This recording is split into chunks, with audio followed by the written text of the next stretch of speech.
अस्सलाम वालेकुम students. Last lecture में हम लोगों ने डिस्कस किया अल्कीन की अल्कीन था इसकी हमने जो थी वो लास्ट प्रिपरेशन पढ़ी पार्शियल हाइड्रोजनेशन ऑफ अल्काइन। उसके बाद हम लोगों ने फिजिकल प्रॉपर्टीज ऑफ अल्कीन को डिस्कस किया था और हम लोगों ने डिस्कस किया था रिएक्टिविटी ऑफ पाई बॉन्ड। तो स्टूडेंट आज जो हमारा लेक्चर है वो हमारे पास होगा रिएक्शन ऑफ अल्कीन, और इसके जो रिएक्शंस हैं स्टूडेंट वो दो हिस्सों में डिवाइड हैं। आपके पास एक है एडिशन रिएक्शन, एक आपके पास हो जाएगा ऑक्सीडेशन रिएक्शन, और फिर आपके पास आएगी पॉलीमराइजेशन। टोटल तीन हिस्से होंगे जी आपके पास रिएक्शंस के। तो आज जो हम रिएक्शन पढ़ेंगे वो एडिशन रिएक्शन है, और एडिशन रिएक्शन की भी हम सारी टाइप नहीं पढ़ेंगे क्योंकि काफी अंडरस्टैंडिंग की जरूरत है। तो हम सिर्फ डिस्कस करेंगे आज हाइड्रोजनेशन को और एडिशन ऑफ हाइड्रोजन हैलाइड, यानी कि एक तो सिंपल हाइड्रोजन की एडिशन पढ़ेंगे और दूसरी हम पढ़ेंगे एडिशन ऑफ हाइड्रोजन हैलाइड। तो ये हमारे जो है वो आज का टॉपिक ऑफ कंसर्न है। तो स्टूडेंट सबसे पहले एडिशन ऑफ हाइड्रोजन के बारे में हम ऑलरेडी डिस्कस करके आ चुके हैं। Hydrogenation is basically an addition of hydrogen. तो यहाँ पर आपके पास तो कहता है जी hydrogenation is a process in which a molecule of hydrogen is added to an alkene in the presence of a catalyst and the moderate pressure. तो आपने यहाँ पे कुछ चीजों को मद्देनजर रखना है कि यहाँ पे वो बात कर रहा है एक तो कैटलिस्ट की, और एक आपके पास वो बात कर रहा है प्रेशर की, which is 1 to 5 atmospheric pressure. To give a saturated compound, saturated compound देने के लिए जो है हम लोगों ने कैटलिस्ट की मौजूदगी में हाइड्रोजनेशन करवानी है। This type of hydrogenation is called catalytic hydrogenation. फिर इस टॉपिक में आप लोग जो है डेफिनेशन पढ़ेंगे हीट ऑफ हाइड्रोजनेशन के हवाले से। तो वो कहता है it is a highly exothermic process, और इसमें वो कहता है एक्सोथर्मिक प्रोसेस और एंडोथर्मिक प्रोसेस के बारे में स्टूडेंट्स आपको पता है कि एक्सोथर्मिक प्रोसेस में जो है वो हीट इवॉल्व होती है और एंडोथर्मिक प्रोसेस के अंदर हीट जो है वो अब्सॉर्ब होती है। तो एक्सोथर्मिक प्रोसेस होता है यानी कि हीट निकलती है, and the amount of heat evolved when 1 mole of an alkene is hydrogenated is called heat of hydrogenation. अगर आपके पास 1 मोल अल्कीन जो है, यानी कि आपके पास सिर्फ 1 मोल ऑफ अल्कीन को अगर हम हाइड्रोजनेट करवाते हैं तो जो हीट निकलेगी उसके दौरान उसे हीट ऑफ हाइड्रोजनेशन कहा जाएगा। The heat of hydrogenation of most of alkene is about 120 kilo जॉल पर मोल। तो ज्यादातर जो हीट ऑफ हाइड्रोजनेशन होती है वो आपके पास 120 किलो जॉल पर मोल होती है for each double bond present in a molecule, यानी कि एक डबल बॉन्ड को तोड़ने के लिए हमारे पास जो हीट दरकार होती है वो 120 किलो जॉल पर मोल होती है। ये आपके पास जो है स्टूडेंट एमसीक्यू आ सकता है, very important MCQ as well, कि कितनी जो है वो हीट दरकार होती है। तो हीट आपके पास जो चाहिए वो हमें चाहिए कितनी, 120 किलो जॉल पर मोल। ठीक हो गया। अच्छा जी, तो एक बॉन्ड तोड़ना है यानी कि हम बेसिकली उसको अल्कीन से अल्केन में कन्वर्ट कर रहे हैं। फिर कहता है जी रेनी निकल क्या होता है।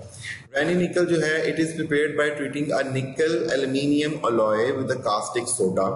यहाँ पे निकल और एल्यूमिनियम का एक अलॉय तैयार किया जाता है, अलॉय होता है, उसको हम ट्रीट करते हैं विद कास्टिक सोडा यानी कि sodium hydroxide in the presence of water. तो आपके पास निकल जो है वो रेनी निकल जो है वो हासिल होता है। सो रेनी निकल जो होता है is more effective than the ordinary निकल।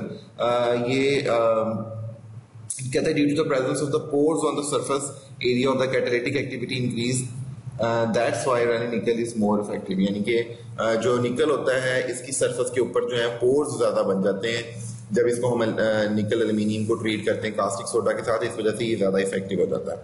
तो most alkenes are hydrogenated over Raney nickel. Raney निकल की मौजूदगी में हम हाइड्रोजनेशन करवाते हैं, ये कैटलिस्ट इस्तेमाल होता है। हम लोग पढ़ते आए हैं, पहले भी जब हमने रिएक्शन पढ़े हैं तो उसमें हमने ये जरूर पढ़ा है कि जी निकल कैटलिस्ट की मौजूदगी में हाइड्रोजनेशन होती है। हम कहते हैं प्लाटिनम, और प्लाटिनम की मौजूदगी में होती है। निकल कौन सा इस्तेमाल करना है, रेनी निकल इस्तेमाल करना है at about 100 degree centigrade and up to 3 atmospheric pressure. Conditions लाजमी याद रखनी है, 100 डिग्री टेम्परेचर है और 3 डिग्री एटमॉस्फेरिक प्रेशर के ऊपर रेनी निकल की मौजूदगी में अल्कीन जो है वो हाइड्रोजनेट किया जाता है। हाइड्रोजनेशन का मतलब क्या होता है, एडिशन ऑफ हाइड्रोजन। तो किस तरह हो रही है जी एडिशन ऑफ हाइड्रोजन, एक हाइड्रोजन जो है वो इस कार्बन पे जाके अटैच हो रहा है, और एक कार्बन जो है वो हाइड्रोजन जो है वो इस कार्बन पे जाके अटैच हो रहा है। डबल बॉन्ड क्या होगा, ब्रेक हो जाएगा, अनसैचुरेटेड कंपाउंड सैचुरेटेड कंपाउंड में कन्वर्ट हो जाएगा। 3 मिथाइल 1 ब्यूटीन इसका नाम है। किस तरह नाम बनता है जी, 1 2 3 4 4 कार्बन की लॉन्ग चेन कंसिडर की, और उसको हमने 1 कार्बन से शुरू किया क्योंकि यहाँ पे डबल बॉन्ड था, हमने डबल बॉन्ड से नंबरिंग स्टार्ट करनी होती है। तो 3 मिथाइल यानी कि थर्ड पोजीशन पे जो है वो मिथाइल ग्रुप अटैच है एज अ फंक्शनल ग्रुप, और 1 ब्यूटीन को हाइड्रोजनेट करवाया तो आपके पास आइसोब्यूटेन जो है वो हासिल हो गया। दूसरा जो मेथड पढ़ेंगे वो है जी हाइड्रोजन हैलाइड की एडिशन। तो alkenes reacts with dry gaseous hydrogen halide to form alkyl halide. अगर ड्राई हाइड्रोजन हैलाइड के साथ रिएक्शन होगा गैसियस फॉर्म में जो कि पाई जाती है तो अल्काइल हैलाइड आएगा। इन ऑर्डर ऑफ रिएक्टिविटी आपके पास क्या होगा, हाइड्रोजन आयोडाइड सबसे ज्यादा रिएक्टिव है, हाइड्रोजन ब्रोमाइड उससे कम रिएक्टिव है और हाइड्रोजन क्लोराइड जो है वो उससे कम रिएक्टिव है। ठीक हो गया जी, ये एसिड्स हैं तो इनकी रिएक्टिविटी के बारे में बात हो रही है। अब वो कहता है जी किस तरह से एक अल्कीन मौजूद है आपके पास ऑलरेडी, उसके अंदर हाइड्रोजन हैलाइड यानी कि हाइड्रोजन H से रिप्रेजेंटेशन हो रही है और X मींस हैलाइड। जब रिएक्ट करता है तो क्या होता है जी कि आपके पास जो हाइड्रोजन है वो इस कार्बन पे आती है और ये 2 कार्बन जो है वो 3 कार्बन में कन्वर्ट हो जाते हैं। ठीक है, और ये जो बॉन्ड है ये ब्रेक हो जाता है। अब ये बॉन्ड ब्रेक इसलिए होता है क्योंकि इस कार्बन की अपनी वैलेंसी पूरी होगी, 3 हाइड्रोजन अटैच है, एक कार्बन ने इस कार्बन के साथ बॉन्ड बनाया हुआ है, मगर इस वाले कार्बन की वैलेंसी पूरी करने के लिए ये जो हैलाइड ग्रुप है इस कार्बन पे आके अटैच हो जाता है। And now as you can see कि आपके पास जो है वो अल्काइल हैलाइड आ जाता है। ये अल्काइल ग्रुप की रिप्रेजेंटेशन है और ये आपके पास जो है वो हैलाइड ग्रुप है। ठीक हो गया, ये जनरल रिएक्शन था स्टूडेंट और ये हम स्पेसिफिक रिएक्शन करवा रहे हैं HCl के साथ यानी कि हाइड्रोक्लोरिक एसिड के साथ। तो देखें जी कि क्या होगा रिएक्शन में कि आपके पास हम अपना पेन कलर चेंज करते हैं कि ये जो हाइड्रोजन है ये स्टूडेंट आपके पास इस कार्बन पे जाके अटैक कर रहा है और ये जो क्लोरीन है ये आपके पास इस कार्बन पे जाके अटैच हो रही है, तो बॉन्ड ब्रेक हो रहा है और आपके पास अल्काइल हैलाइड जो है वो बन रहा है। अच्छा एक और बात, ये जो इट्स नॉट नेसेसरी कि हाइड्रोजन इसी कार्बन पे अटैच होगी, आप इस कार्बन पे भी हाइड्रोजन अटैच कर सकते हैं और इस कार्बन पे जो है वो क्लोरीन को अटैच कर सकते हैं। तो इट्स अप टू यू। अभी हम पढ़ेंगे कि किस रूल को फॉलो करते हुए हम जो है वो एडिशन करवाते हैं हाइड्रोजन की। मैकेनिज्म जरा देख लें। मैकेनिज्म मैंने ऑलरेडी वैसे आपको एक्सप्लेन भी कर दिया है कि किस तरह से होगा, बट वो कहता है addition of hydrogen halide to an alkene takes place in 2 step. First step क्या होता है जी, alkene accepts a proton of hydrogen halide to form a carbocation. तो यहाँ पे क्या होता है कि 2 स्टेप है क्योंकि मैंने आपको बताया कि आपके पास जो है वो हाइड्रोजन हैलाइड है।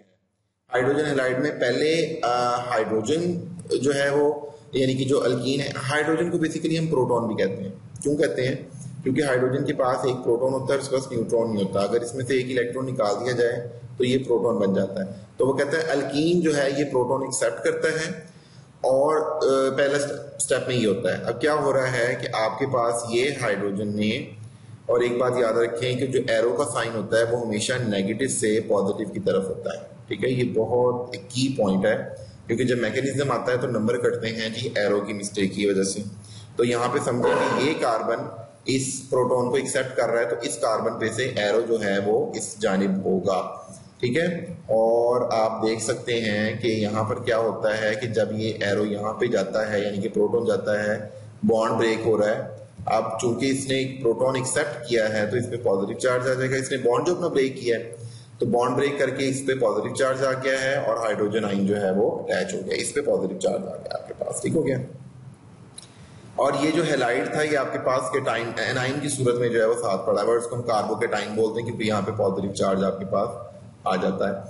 थोड़ा सा इन्वर्ट कर दिया, कंफ्यूज नहीं होना। ये जो कार्बन है इसको हमने यहाँ पर लिख दिया है, हाइड्रोजन के साथ अटैच करके CH3 बना दिया। ये मैं आपको कलर चेंज करके बताता हूँ कि ये देखिए, ये जो आपको नजर आ रहा है ये वाला, ये जो येलो नजर आ रहा है, सॉरी ये जो यहाँ से ये जो नजर आ रहा है ये वाला कार्बन है। ठीक है, ये वाला, ठीक है, और ये जो दूसरा कार्बन है ये यहाँ पे मौजूद है, इस पे पॉजिटिव चार्ज है। ठीक है, तो डोंट गेट कंफ्यूज। चलें जी, अगले स्टेप में, दूसरे स्टेप में क्या होता है कि कार्बोकेटाइन जो है देन रिएक्ट्स विद हैलाइड। अब जो पॉजिटिव केटाइन बन गया था, एक कार्बन पे तो 3 हाइड्रोजन आगे थे ना, तो दूसरा जो आपके पास एनाइन बचा उसने क्या किया, मैंने आपको बताया था नेगेटिव से पॉजिटिव की तरफ हमेशा एरो लगाना। तो देखें एरो नेगेटिव से पॉजिटिव की तरफ है और आपके पास जो है वो अल्काइल हैलाइड बन गया। ठीक है जी, मार्कोनिक रूल। अब हम लोगों ने एक रूल पढ़ना है जिसमें हमें पता लगेगा कि किस रूल को फॉलो करते हुए हम लोगों ने जो है वो हाइड्रोजन को ऐड करवाना है। तो स्टूडेंट सबसे पहले यहाँ पे देखें, वो कहता है when an unsymmetrical reagent. Unsymmetrical reagent क्या होता है जी, आपके सामने ये अनसिमेट्रिकल रिएजेंट ही है। क्या हो रहा है कि डबल बॉन्ड जो है वो यानी कि number of carbon atom on both sides of double bond unequal है, सिमेट्रिकल नहीं है। यहाँ पे एक कार्बन 2 हाइड्रोजन है, यहाँ पे 2 कार्बन और 4 हाइड्रोजन है, तो अनसिमेट्री आ गई ना।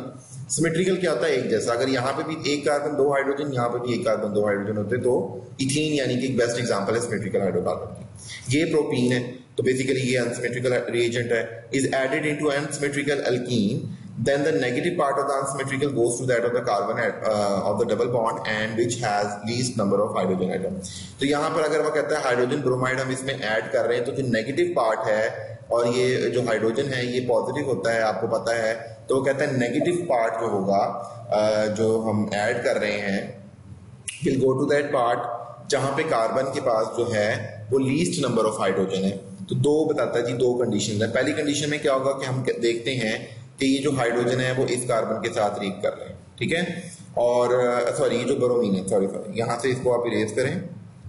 ये देखें यहाँ पे हम नेगेटिव पार्ट की बात करनी थी ना, तो यहाँ पे हम देख रहे हैं नेगेटिव पार्ट को। तो नेगेटिव पार्ट ब्रोमीन जो है वो इस कार्बन पे जाके अटैच हो जाए और आपके पास, और ये बॉन्ड ब्रेक हो जाए, ठीक है, ये बॉन्ड ब्रेक हो जाए और आपके पास एक तो कंडीशन ये है ये बने 1 ब्रोमो प्रोपेन। ये मगर बनता नहीं है। क्यों नहीं बनता? क्योंकि असल जो प्रोडक्ट आपके पास आएगी वो मार्कोनी के रूल को फॉलो करेगी। और मार्कोनी के रूल क्या है? मार्कोनी के रूल है कि नेगेटिव पार्ट ने उस कार्बन पे जाना है जिसपे लीस्ट नंबर ऑफ हाइड्रोजन है। तो देखिए इसके पास 2 हाइड्रोजन है, इसके पास 1 हाइड्रोजन, इसके पास 3 हाइड्रोजन, तो लीस्ट नंबर ऑफ हाइड्रोजन जो है वो इस कार्बन के पास है। तो आपके पास ये जो नेगेटिव पार्ट है यानी कि ब्रोमाइड आइन जो है, एनाइन, ये इस कार्बन पे जाएगा। तो एक्चुअल में ये प्रोडक्ट बनती है which is 2 bromopropane. Actual product ये होगी, जबकि ये आपके पास जो है वो प्रोडक्ट नहीं बनेगी। समझ आ गई बात की? तो ये मार्कोनी का रूल था। आई होप स्टूडेंट आपका लेक्चर समझ आ गया हो। किसी भी किस्म की कोई प्रॉब्लम आप पूछ सकते हैं। तब तक अपना ख्याल रखें, और जो लेक्चर आपके मिस हो गए हैं तो आप कॉलेज आके जरूर उनको रिसीव करें, क्योंकि कुछ दिनों में आपका जो है वो टेस्ट सेशन स्टार्ट हो जाएगा। अल्लाह हाफिज।